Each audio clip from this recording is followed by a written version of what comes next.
The Institute for Connectivity in the Americas promotes the implementation of innovative uses of information and communication technologies for development in Latin America and the Caribbean. Along with the International Development Research Center, ICA is bringing the Costa Rican Minister of the Economy together with technology and small business experts from across Latin America and Canada for a workshop on Wednesday. It's entitled ICT, Adoption and Competitiveness of SMEs in Canada and Central America. Yes, it's a mouthful, but we'll explain it. Nadine Robertson is with the Institute for Connectivity in the Americas, where she is the Manager of Communications and Public Relations. She joins me in the studio now. Nadine, thanks for coming in. Nice to meet you. Thank you. First of all, tell me a little bit about the Institute for Connectivity in the Americas. Absolutely. The Institute for Connectivity in the Americas was announced at the 2001 Summit of the Americas as Canada's contribution to the summit by the Prime Minister of Canada. Okay, so what is your overall mandate? What are you supposed to do? It's all about using innovative technologies to help developing countries in Latin America and the Caribbean. Okay, so helping them to do what? Communicate? Get out there?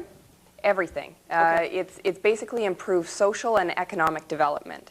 And you often hear about the digital divide. And you hear about people that have technology and don't have technology. But there's another digital divide, and that's the people that know how to use technology or the people that don't know how to use technology. So we're there to help them use technology in ways to benefit their lives. And that can be in areas of health or general information for education, or for transparency in government and helping them have access to government services. Okay, so how exactly do you work with the Canadian government?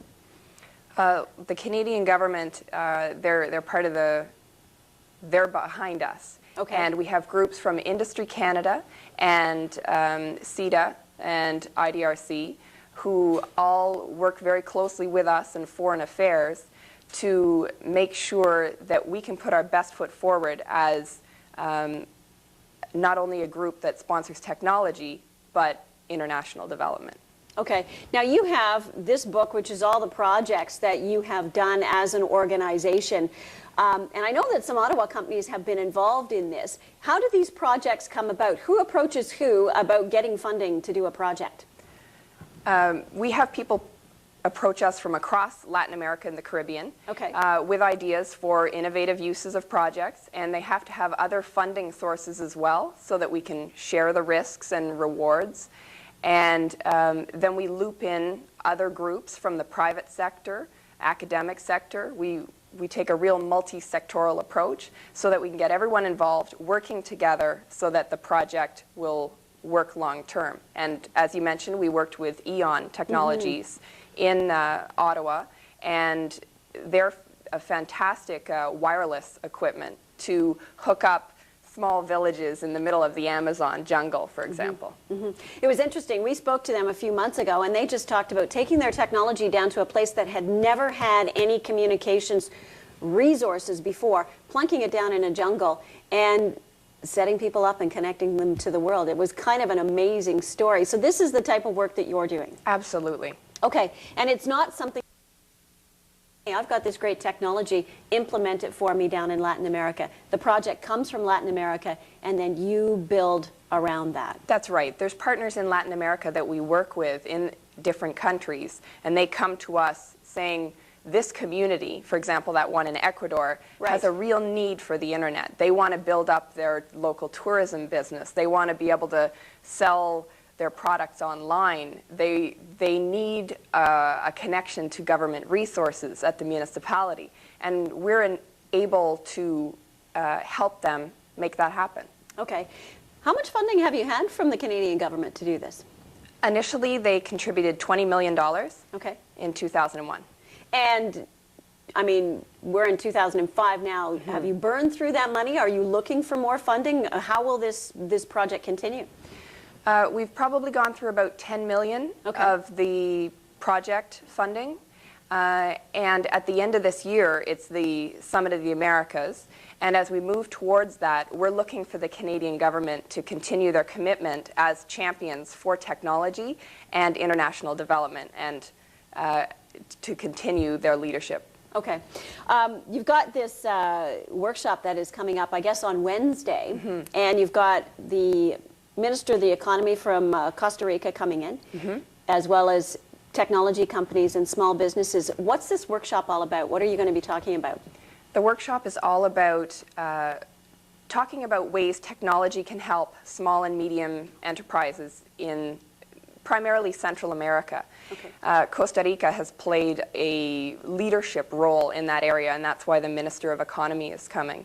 But really what we're going to be talking about is how small businesses can use technology to improve their competitiveness and make sure that we really target a path forward and a regional agenda, not just for one country. Okay. And who can attend? It isn't open to the public, is it? No, it's by invitation only. Okay. But if people were really interested, they could always get a hold. And see if they can slide in there. Okay. Absolutely. Now, there's also, this is just a precursor to a conference that's coming up on the 7th and 8th that IDRC is holding. Can you tell me a little bit about this conference? Absolutely. Well, the Institute for Connectivity is housed at IDRC. Okay. So this conference is a pre-conference for theirs. And the Unleashing Entrepreneurship event addresses the fact that the business and private sector has been left out of the development world for too long. But now people like the CETA and IDRC recognize this, are embracing it, and forming the right kinds of partnerships. So that's what this event is about, to really raise the profile of the importance of bringing not only government, but academic and the private sector together to work on these challenges. I want to just ask you, I know we talked about the EON project and how interesting that was. Is there any other projects that sort of are top of mind to you that you think were really interesting, that you know was a huge success for your organization? Probably the At Campus project, which was an e-learning portal for public servants of Mexico. And we had the President Fox of Mexico come to Ottawa and actually launch that project for us in October.